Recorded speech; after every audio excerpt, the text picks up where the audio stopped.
Assalamualaikum warahmatullahi wabarakatuh. Halo semuanya teman-teman, selamat malam, selamat datang kembali di channel kesayangan kita, channel Ilo Ekstrim. Dan masih bersama saya Ilo. Dimanapun teman-teman berada, semoga teman-teman selalu dalam keadaan sehat walafiat, tanpa kekurangan satu apapun, amin amin ya robbal alamin. Dan pada kesempatan yang baik ini, saya akan membawakan satu kisah dari Nirmala, penulis asal kota Banyumas, Jawa Tengah. Wow. Tapi sebelum kita masuk ke dalam kisahnya, buat teman-teman yang belum subscribe channel Ilo Ekstrim, yuk bisa diklik dulu tombol subscribe-nya. Jangan lupa lonceng notifikasinya dinyalakan agar teman-teman selalu mendapatkan notifikasi dari konten-konten yang akan kami upload selanjutnya. Dan untuk channel Ilo Ekstrim kami upload setiap hari teman-teman ya, setiap malam jam 7 malam waktu Indonesia bagian barat. Oke, gak pakai berlama-lama lagi, pasti udah gak sabaran kan untuk masuk ke dalam kisahnya. Kita langsung saja masuk ke dalam kisahnya. Buduh horor. Sugihan, warung seblak, Bu Lilis. Pagi itu, aku sedang duduk memandangi layar komputer, memandangi worksheet yang masih kosong, padahal sudah 2 jam aku duduk di ruangan ini. Asem, sejak warung seblak itu buka, ketenanganku kusik. Gimana aku bisa kerja kalau berisik begini? Ya, warung seblak itu baru dibuka beberapa hari yang lalu, tetapi ramainya luar biasa. Padahal lokasi ini bukanlah titik strategis karena dulu jalanannya rusak parah sehingga orang-orang enggan melewati tempat ini. Namun semuanya berubah sejak jalan ini diperbaiki. Orang mulai melewati tempat ini dan tempat yang dulu hening kini malah membuat pening. Dulu aku adalah pegawai kantoran dan memilih resign karena ingin fokus menjadi penulis. Aku Alfi, lingkunganku sering memanggilku demikian. Namun para pembacaku tidak mengetahui nama itu.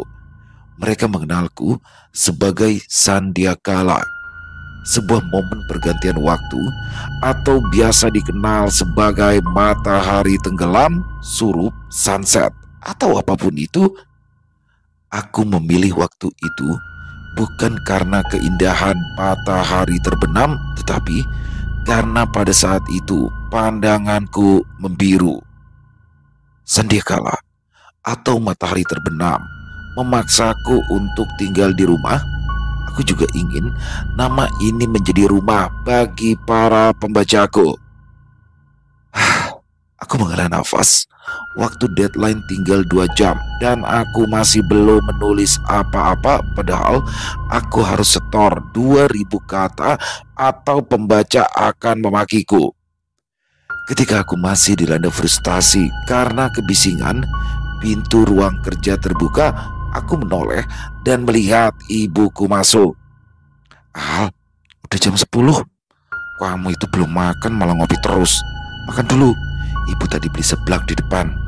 Pas yang punya tahu ibu yang beli, malah dikasih tambahan. Nanti bu, aku masih belum selesai. Ibuku berjalan masuk.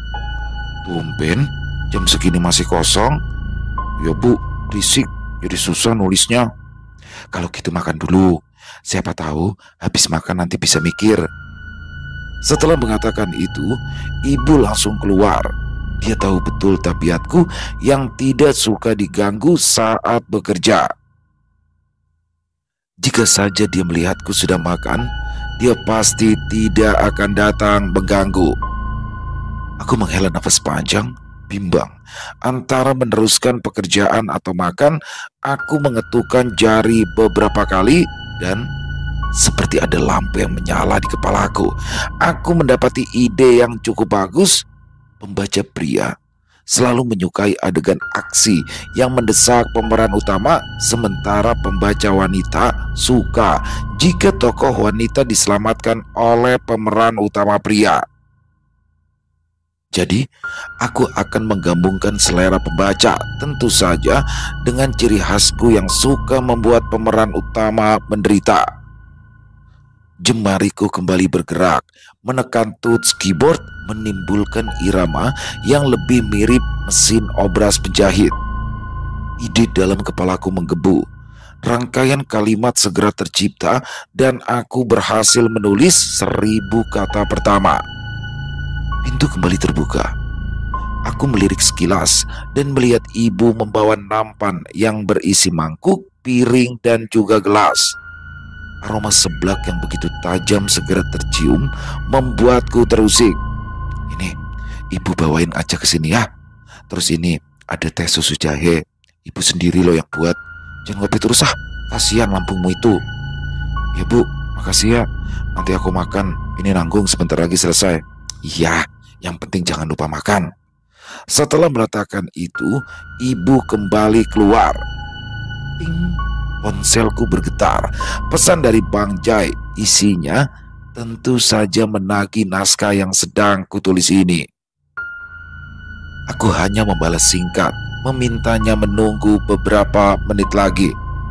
Asem memang, rumah jadi berisik, kerjaan jadi terusik. Berkali-kali aku menghela nafas, dan setelah hampir 1 jam aku mengetik akhirnya 2000 kata yang harus kesetorkan selesai kutulis. Aku mengirimnya lewat email sebelum mengonfirmasi pengiriman kepada Bang Jai. Kusenderkan punggung yang terasa pegal. Oh iya, seblak dari ibu, hampir aja lupa. Aku memajukan kursi dan menarik laci keyboard dan menjadikannya sebagai meja makan. Bismillah. Asin. Seblak yang baru saja menyentuh lidah hampir kelepekan. Jika saja tidak ingat pesan ayah untuk menghormati makanan, maka sudah kulepekkan seblak ini kembali ke mangkok. Asin, pedes, rasa kencur doang. Emang begini ya rasa seblak? Bukan sombong, tapi seumur hidup aku baru kali ini mencicipi seblak. Ya, aku memiliki masalah lambung yang membuatku harus menjaga makanan. Di sisi lain, ibu juga selalu membuat makanan yang enak, dan hal ini yang menyebabkan aku jarang sekali makan di luar. Kok bisa ya orang-orang suka makanan begini? Mending juga sop daging atau sate. Ini hampir gak bisa dimakan. Daripada menyiksa diri, lebih baik aku makan nasi putihnya saja. Mangkok seblak itu kembali kujauhkan karena mencium aromanya saja membuat aku mual. Setelah itu, aku meminum teh susu jahe buatan ibu. Seperti biasa, hangat dan tidak terlalu manis. Aku keluar dari ruang kerja dan meletakkan mangkok seblak di dapur. Kulihat ibu masih ada di dapur sedang mengemasi keripik pisang barang dagangannya. Bu, makan begini kok tumben ibu mau beli? Loh, kenapa Toal? Tadi ibu nyobain enak-enak aja tuh. Masa begini ibu bilang enak? Tumben banget. Biasanya kan ibu paling sensitif kalau masalah makanan. Lidah kamu aja kali Al yang lagi error. Padahal seger begitu kuahnya. Masa dibilang gak enak? Ih, jangan-jangan selera ibu nih yang menurun. Mulai sekarang gak usah beliin aku seblak lagi. Masakan ibu udah paling juara pokoknya di lidah aku. Iya. Aku kembali ke ruang kerja. Ada satu pesan masuk dari Bang Jai. Katanya naskah yang aku kirim barusan bagus. Hanya kubalas dengan emot api menyala. Aroma seblak itu masih tercium kuat di ruangan ini. Rasanya sangat sebal karena setiap kali mencium aromanya, rasanya langsung terbayang. Buka jendela kali ya, biar udaranya keluar. Namun, itu bukan pilihan yang tepat. Begitu jendela dibuka, aroma seblak langsung menyerbu ke dalam, memberikan serangan bertubi-tubi ke hidungku yang sensitif. Ku banting jendela hingga kacanya bergetar. Sial, bukannya aroma itu hilang, tapi malah memenuhi seluruh ruangan. Aku segera pergi ke dapur. Bu, kopi yang kapal terbang masih ada nggak? Ada, itu di toples. Tumben, biasanya kamu minum kopi Sidi Kalang kiriman abangmu di Medan. Sayang kalau pakai yang itu. Mau kutabur di kantor. Ditabur gimana? Orang itu mah biasanya nabur kembang biar tempatnya laris. Kamu malah nebar kopi. Apa biar idemu lancar? Itu bu, aroma seblaknya nyebelin, bikin aku mual-mual. Orang jualan apa niat mau racunin orang sih? Sabar, itu kan ladang rezekinya orang. Ya tapi mereka bisa matiin ladang rezeki kita, Bu. Aku kan jadi susah kerja gara-gara mereka. Sudah, begini aja. Kamu istirahat aja dulu sekarang. Nah, besok kerjanya di perpustakaan aja, biar nggak nyium aroma seblak.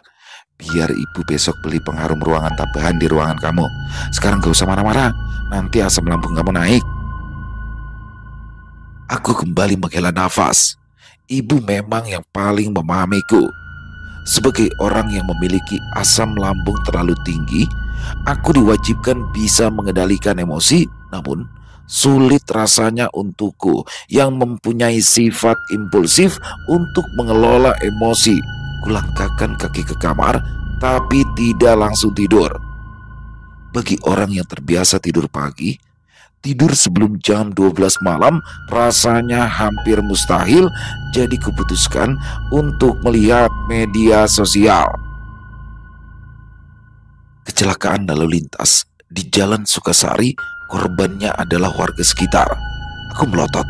Korban meninggal dunia di tempat. Gila, meski sudah diblur, tapi aku yakin jika tubuh korban tercecer di jalan dan lokasinya hanya 500 meter dari rumahku.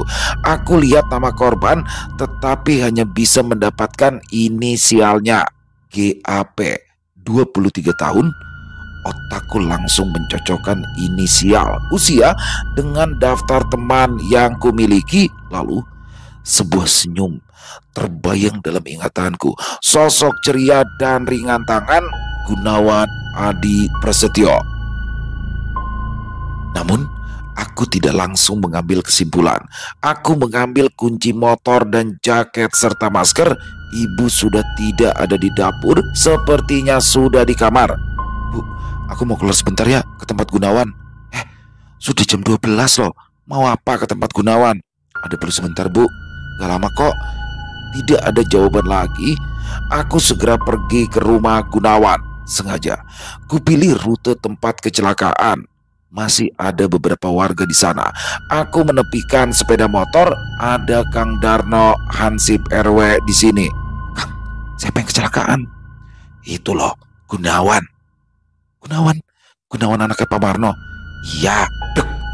Keringat dingin langsung membanjiri tanganku. Gunawan, teman sejak kecil yang selalu riang. Kini, setiap momen yang telah kami lalui bersama mulai terbayang dalam pikiranku. Al, jangan ngelamun. Sandi kalawangi nih. Aku kembali tersadar ketika Kang Darno mengguncang bahuku. Aku menelan ludah dengan kasar. Makasih, Kang. Aku segera menelpon ibu, mengabarkan kematian Gunawan dan meminta izin untuk pergi ke tempat Gunawan dan ikut mengurus jenazahnya. Aku kembali menyimpan ponsel. Orang-orang di sana mulai pergi. Kupandangi jalanan ini masih banyak bekas darah yang tertinggal di jalan aspal. Ku tarik gas motor dan menuju rumah Gunawan. Sepanjang jalan masih terbayang-bayang bagaimana Gunawan semasa hidupnya. Pemuda rajin, pintar, dan hampir setiap tahun menjadi ketua kelas. Di antara sedikit teman yang aku miliki, Gunawan adalah salah satunya.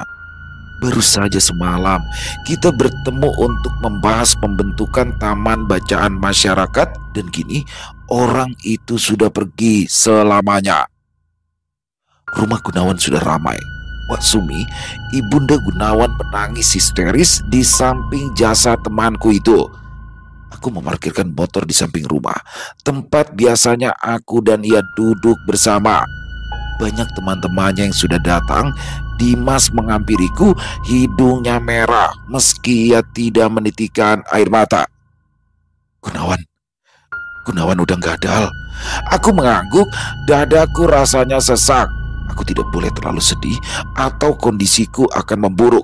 Namun, seberapa keras aku berusaha menahan, kesedihan tetap menguasai. Gimana mungkin Gunawan meninggal? Dia itu baru ngeprint skripsi. Katanya besok pagi ada janji sama dosen. Jadi malam ini harus ngeprint.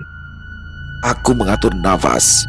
Mahasiswa Fakultas Ilmu Bahasa jurusan Bahasa dan Sastra Indonesia, pegiat literasi, dan aktivis di salah satu komunitas menulis terbesar di kota ini, harus meninggal dunia secara tragis. Tim, aku mau lihat Gunawan dulu. Kulihat dia mengangguk dan mempersilakan. Wak Marno hanya memandangi jasad anaknya yang kini sudah ditutup kain jarit dengan tatahan kosong. Entah apa yang sedang dia pikirkan. Mungkin penyesalan, mungkin kehilangan. Aku tak bisa menebaknya. Sementara ibunya masih menangis dan terus menyebut nama Gunawan berkali-kali. Aroma darah tercium tajam di ruangan ini. Beberapa orang menepi saat melihatku mendekat. Mungkin mereka tahu jika aku ingin melihat tubuh sahabatku. Wak, Alfi boleh lihat awan? Wak Sumi menoleh. Vian, Alfian. Dia mengangguk. Aku menarik kain jarit itu perlahan. Begitu kain jarit tersingkap, wajah pucat itu terlihat seperti seseorang yang sedang tidur. Wajahnya bersih, tidak ada luka sama sekali, tetapi kepala bagian belakangnya terbuka hingga otaknya menyembul keluar. Untuk beberapa detik, ku pandangi wajahnya dengan seksama. Baru kemarin kami masih bercanda, tetapi sekarang kami sudah tinggal di alam yang berbeda. Berkali-kali aku menghela nafas. Air mata ini rasanya hampir tumpah, tapi aku berusaha menahannya sekuat tenaga. Setiap air mata yang keluar akan memperberat langkahnya. Jika aku tidak bisa membantunya, setidaknya aku tidak akan menyusahkannya. Beberapa teman yang datang pun langsung menangis. Aku segera menarik mereka keluar ke halaman belakang rumah Gunawan di dekat kandang kambing. Aku berhenti dan memandang mereka satu persatu. Aku tahu kalian sedih. Aku tahu kalian kehilangan. Tapi setiap air mata yang kalian keluarkan itu akan membuat Gunawan menderita. Kalian paham kan? Kalau kalian masih merasa teman Gunawan, jangan menangis. Wak Marno salah satu orang yang paling kehilangan, tapi dia diem agar air matanya nggak membebani langkahnya. Vi, kamu enak ngomong gitu. Loh, enak gimana? Aku cuma mau jadi teman yang baik. Kalau aku memang nggak bisa bantu dia, minimal aku nggak nambahin bebannya. Kamu pikir enak ditinggal teman? Sakit, Vi, sakit. Memang ini sakit, tapi minimal kita masih bisa mengeluh. Kita hidup di dunia, masih bisa menikmati ketenangan dan kesenangan. Kita masih bisa mengubah keadaan. Kalian sedih boleh, tapi tolol jangan. Kalau masih mau nangis pulang aja. Lagian kalian nangis sampai usus kalian keluar juga nggak akan dia hidup lagi. Aku segera pergi ke tempat di mana Gunawan disemayamkan.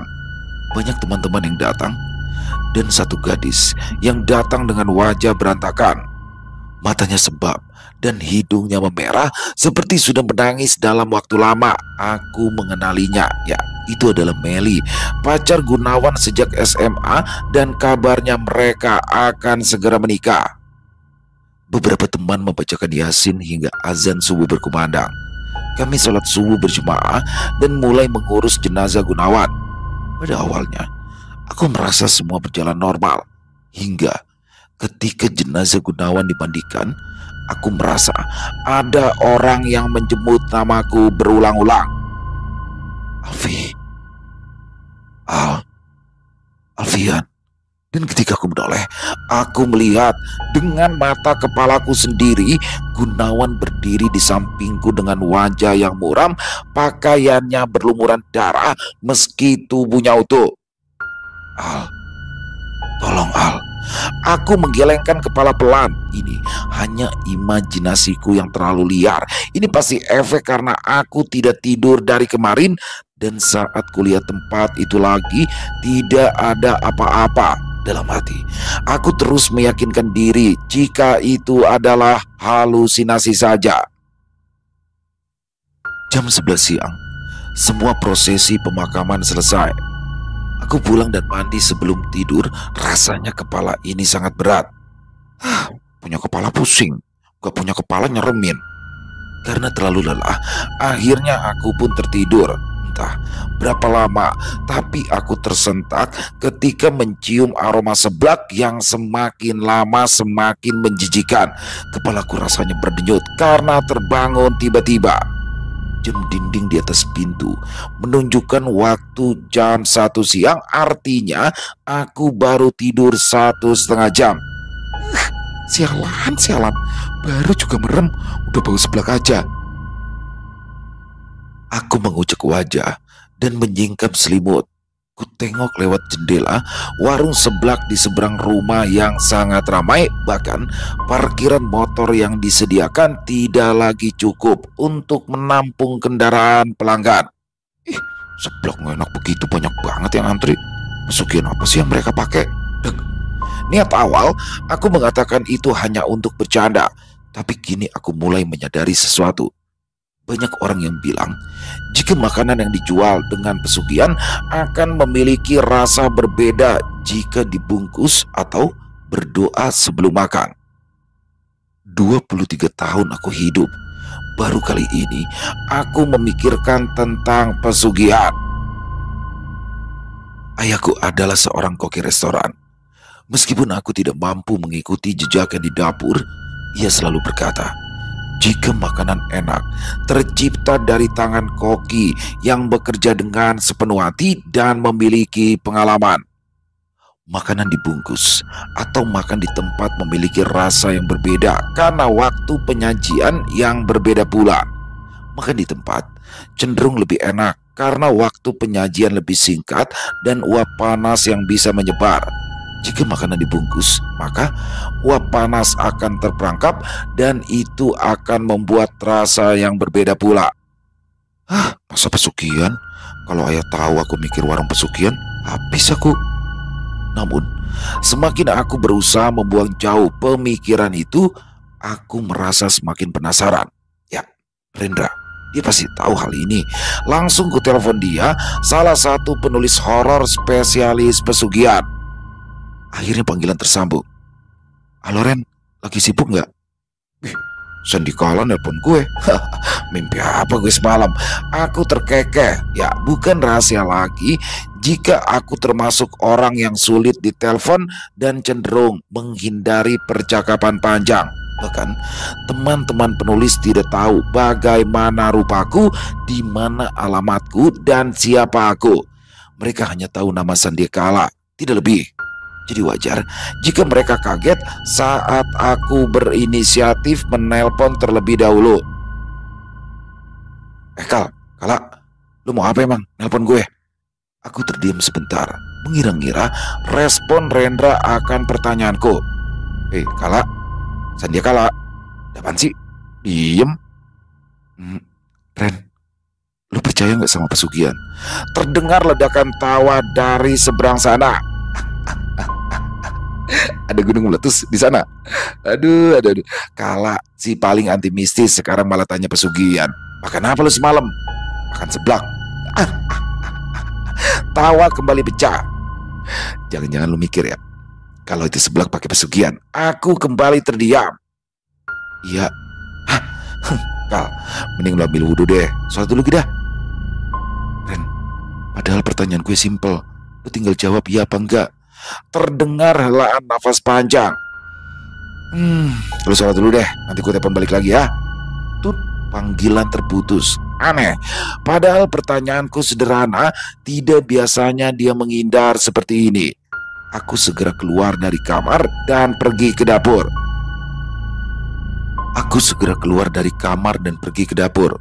Bu, ibu masak apa? Loh, katanya kamu lagi pengen ketiau goreng. Ya ibu bikinin. Makasih ya bu. Ini mendoannya mau dipanasin gak? Gak usah bu. Ya ibu pikir kamu lagi tidur, makanya gak dinginin nasi dulu. Gak apa-apa bu. Sejak kecil, aku memang terbiasa makan nasi dingin. Meski baru ambil dari rice cooker, tetapi tetap saja kubiarkan dulu hingga dingin sebelum memakannya. Hanya makanan-makanan berkuah yang bisa aku makan dalam kondisi panas. Makanan ibu enak banget, tapi kalau kue tiaw goreng punya ayah masih yang the best. Lah bapakmu kan kerjanya di restoran Chinese food. Kalau nggak lebih enak dari masakan ibu ya payah. Ibu bisa aja deh, tapi kalau masakan lain ibu juaranya. Udah makan dulu, nanti keselak kalau ketawa terus. Aku makan dengan tenang. Setiap makanan yang ibu masak selalu enak. Sepertinya aku bisa makan apa saja asalkan ibu yang masak. Ketika suapan terakhir hampir masuk ke mulut, bunyi dari handphone mengusikku. Pesan dari Rendra. Aku segera membukanya. Ciri-ciri pesugihan. 1. Aroma masakannya sangat menusuk. 2. Rasa yang tidak seimbang, cenderung tidak enak bahkan menjijikan. 3. Terlalu ramai di waktu-waktu tertentu. 4. Orang akan ketagihan tanpa tahu apa yang membuat mereka ketagihan. 5. Tumbal.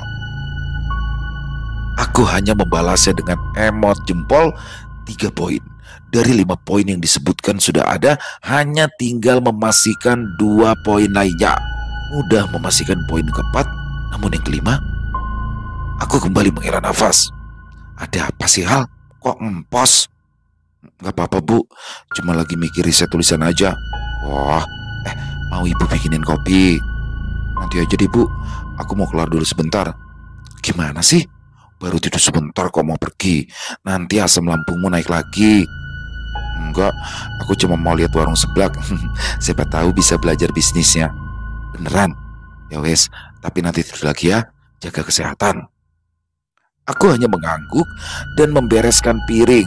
Begitu keluar rumah, aroma seblak segera menyerang indera penciumanku. Untung saja aku sudah menyiapkan masker yang sudah ditaburi kopi hingga bisa mengurangi aroma seblak itu ketika dipakai.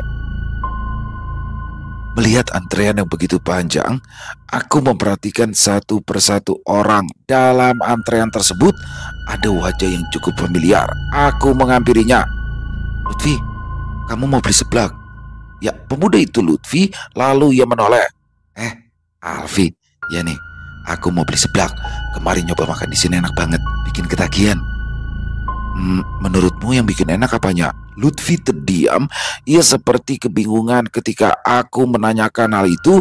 Melihat ekspresinya, aku kembali melanjutkan. Kuahnya, bumbunya atau harganya? Waduh, nggak tahu ya. Tapi rasanya itu loh, bikin aku kebayang-bayang terus.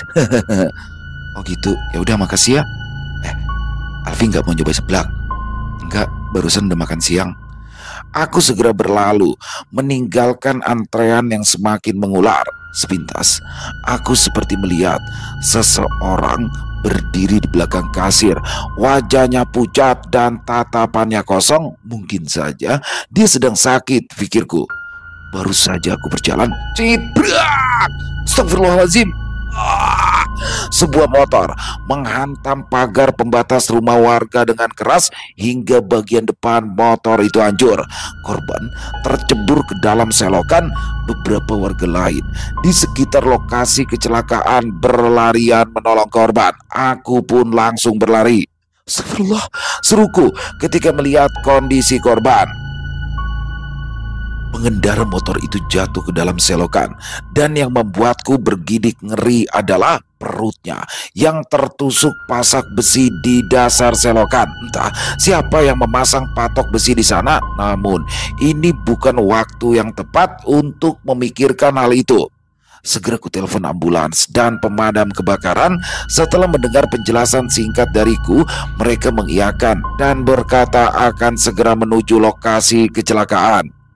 Beberapa warga hendak memotong besi itu, tapi aku segera mencegahnya. Jangan, kalau kita sampai salah motong bisa bikin pendarahan hebat.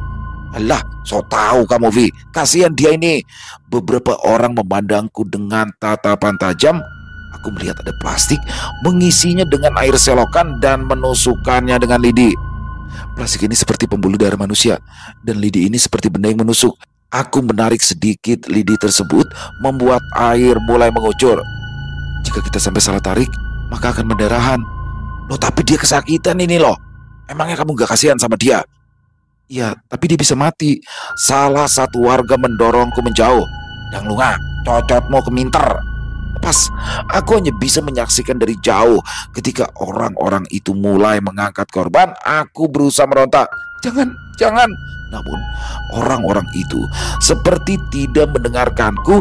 Mereka terus mengangkat pemuda itu, dan yang terjadi selanjutnya sesuai dengan yang aku pikirkan. Darah menyembur begitu deras seperti air mancur. Pemuda itu segera kehilangan warna wajahnya. Orang-orang menjadi panik dan menggeletakkan pemuda itu di pinggir jalan. Aku segera berlari mendekat dan menekan lukanya sekuat tenaga. Darah terus menyembur. Ku lepas sweaterku untuk menekannya. Bertahan, bertahan, jangan tidur. Nafasnya melemah dan pemuda itu mulai menutup matanya. Jangan merem, jangan merem. Ah, sial. Orang-orang itu hanya diam, menontonku tanpa melakukan apa-apa. Brengsek, kan sudah aku bilang jangan dicabut. Brengsek kalian. Terdengar suara sirene ambulans dan damkar yang beriringan mendekat. Beberapa petugas damkar tergopoh-gopoh membawa tas peralatan disusul oleh para petugas medis. Salah satu petugas medis menekan tanganku. Jangan lepaskan, tekan terus. Mereka memasang infus, mirip seperti adegan-adegan di film. Bedanya, ini terjadi di depan mataku sendiri. Pemuda itu semakin lemas. Ku gunakan satu tanganku untuk menepuk-nepuk wajahnya. Bangun, bangun. Beberapa petugas damkar juga membantu petugas medis. Henti jantung, CPR. Salah satu petugas damkar segera melakukan pijat jantung. Kulihat name tag-nya Sudiro. Dia begitu cekatan, sementara petugas medis beralih ke tempat ke sisi kiriku, memasang ambu bag di mulut dan hidung pemuda itu. Tidak ada respon. Aku menggeleng. Tidak, jangan mati, jangan mati. Namun pendarahan yang tak kunjung berhenti membuat dia tak bisa bertahan. Tangan pemuda itu terkulai lemas dan Sudiro menghentikan tindakan CPR. Tidak, jangan berhenti, jangan berhenti. Mbak, kita sudah berusaha, tetapi nyawa hidup manusia ditentukan Tuhan. Sudiro berkata. Ku tatap orang-orang itu dengan amarah. Brengsek kalian, sudah kubilang jangan ditarik. Ya, bocah kayak kamu gimana bisa dipercaya? Meskipun aku bocah, minimal aku nggak tolol kayak kalian. Sekarang lihat kan, orangnya mati. Orangnya mati karena kalian. Orangnya mati karena ketololan kalian. Cangkemmu itu loh, kurang ajar. Orang dablek kayak kalian gak pantas dikasih omongan halus. Dengan kemarahan, aku pergi meninggalkan kerumunan. Sweater yang sudah basah oleh darah, ku biarkan saja di perut pemuda itu. Aku pulang dengan menahan amarah yang menggebu-gebu. Dadaku terasa sangat sakit ketika mengingat bagaimana orang-orang bodoh itu menarik tubuhnya. Ono apa toh Al? Astagfirullahaladzim. Itu kenapa berdarah? Itu Bu, ada korban kecelakaan, meninggal. Astagfirullah, suara ambulan tadi. Aku mengangguk. Aku mandi dulu Bu.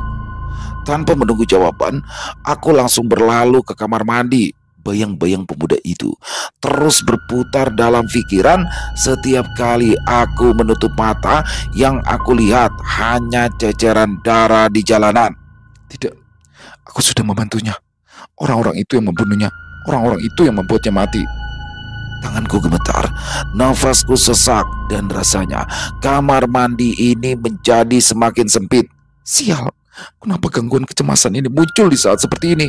Segera, kulilit tubuhku dengan handuk. Aku berjalan terhuyung menuju kamar dan mengambil sebutir obat penenang, obat yang berbulan-bulan sudah tidak kusentuh, dan kini aku harus kembali menggunakannya. Beberapa menit setelah meminum obat itu, aku kembali merasa tenang. Aku kembali berdiri, berjalan menuju jendela dan menatap warung sebelah itu. Jika itu perbuatan kalian, semoga Allah segera memberikan ganjaran yang setimpal. Malam itu, sekitar jam 11 malam, warung seblak baru saja tutup. Aku mengintip mereka dari jendela. Sepi, sangat sepi, namun seperti ada yang menarikku untuk keluar. Aroma kembang dan minyak fambo tercium kuat ketika aku melangkah keluar. Kenapa bau minyak fambo?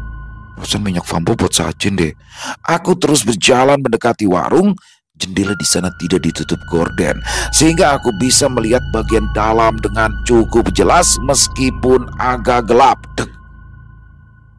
Jika dia sedang tutup buku penjualan, Kenapa dia hanya diam? Kenapa pandangannya kosong?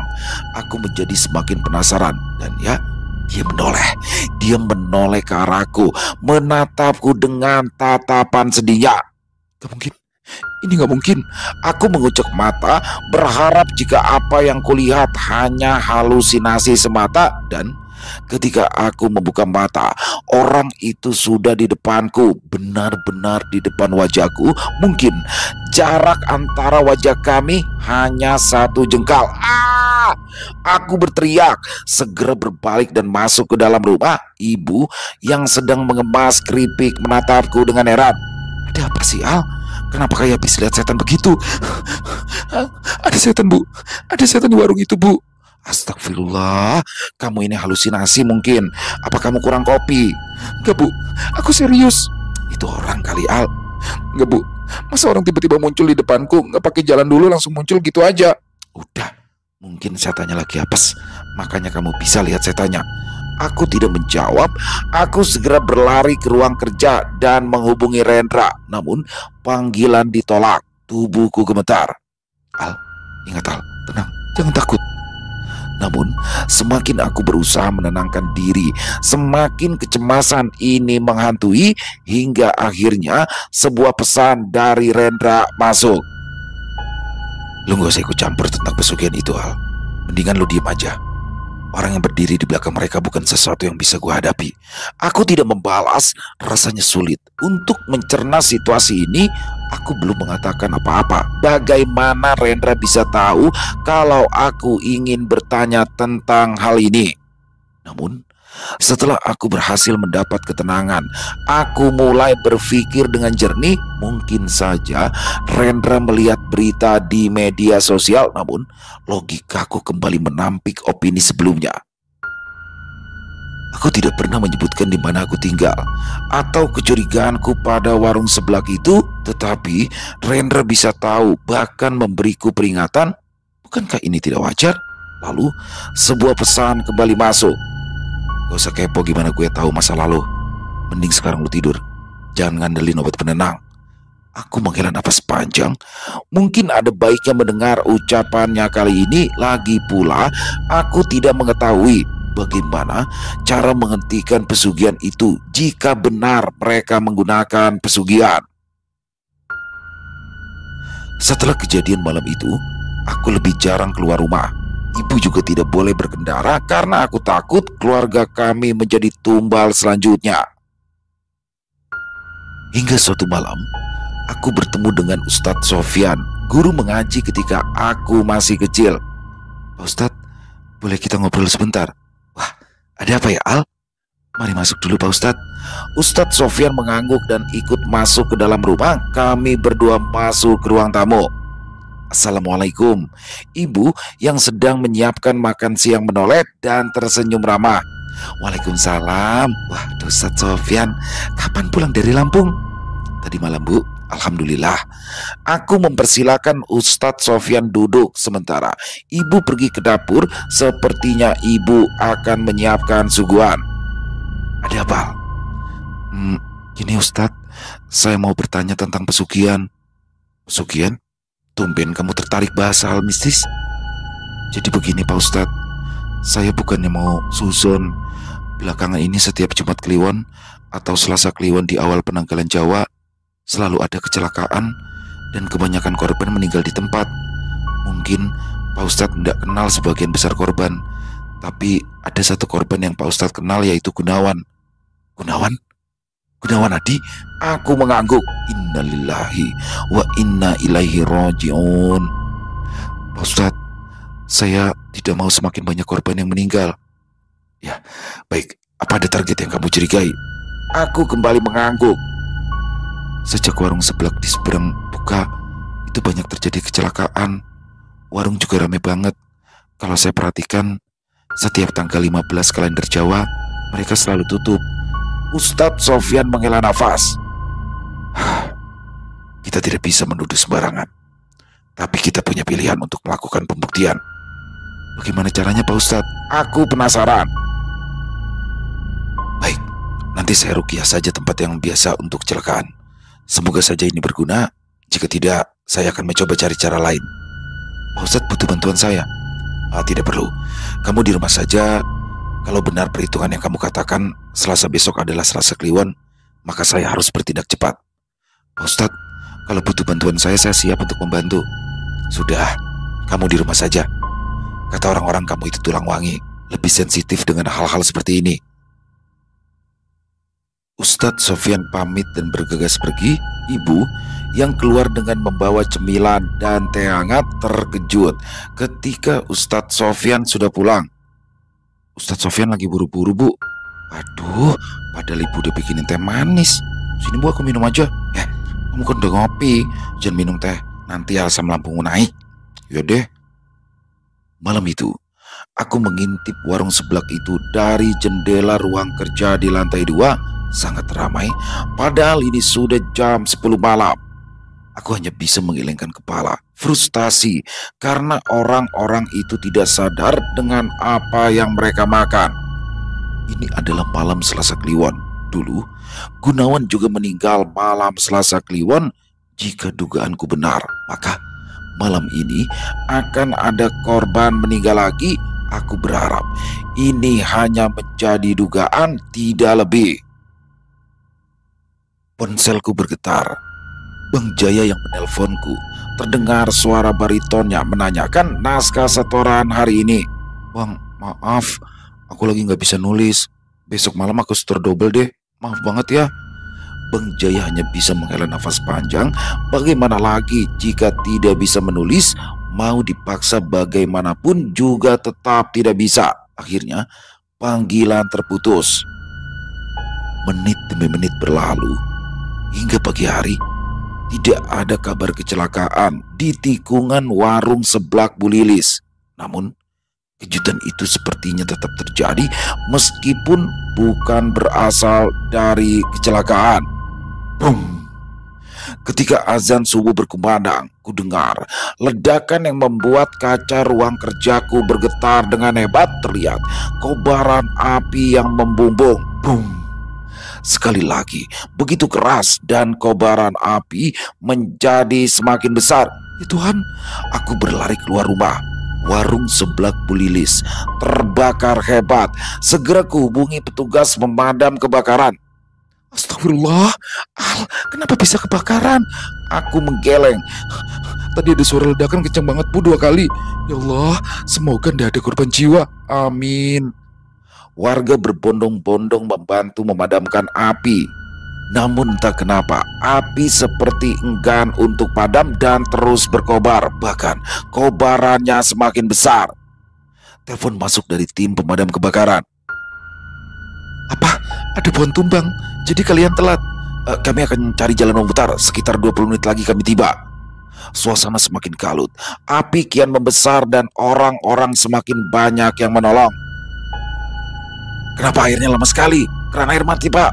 Keran air depan rumah Pak Ali sama Pak Ahmad juga mati. Ambil dari sumur. Aku membantu sebisanya. Tidak tidur semalaman membuat kepalaku sedikit pusing.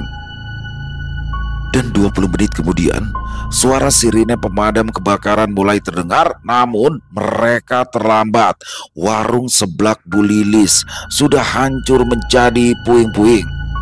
Hampir jam 6 pagi, salah satu karyawan warung seblak terkejut ketika melihat tempat kerjanya menjadi reruntuhan.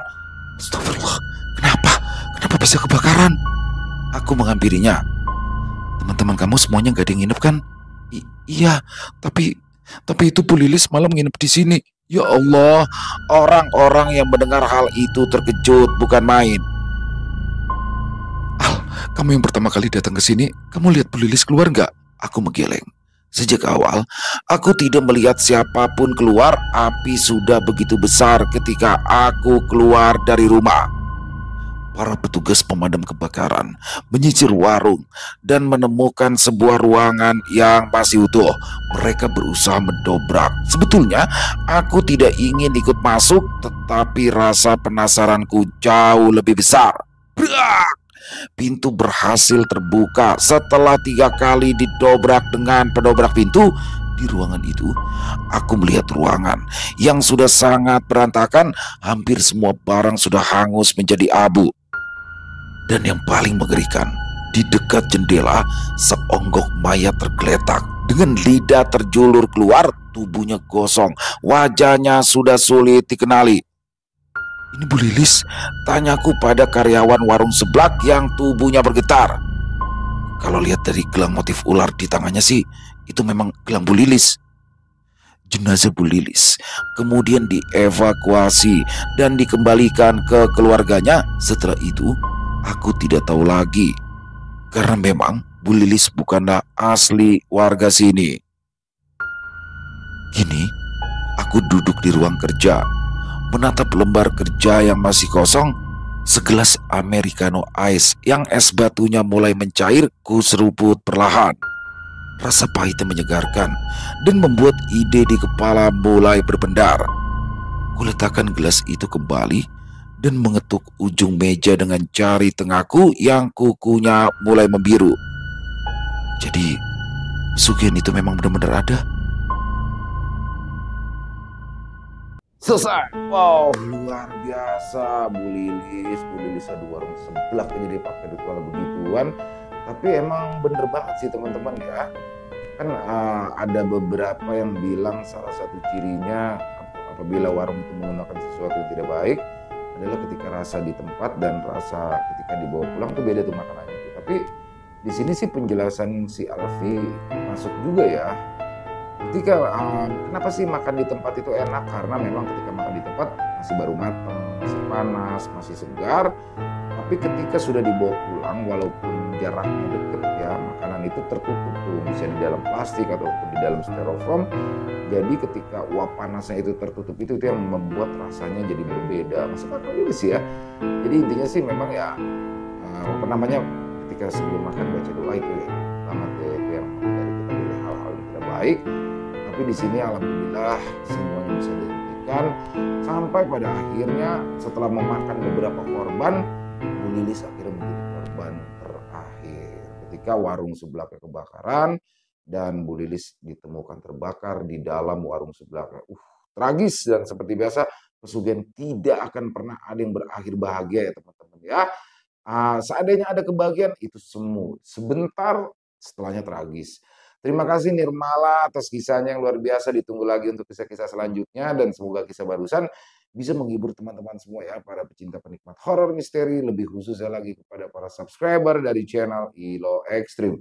Buat yang punya komentar lain silakan bisa menuliskan di dalam kolom komentar ataupun hanya sekedar saling menyapa. Insya Allah kami akan menjawab satu persatu.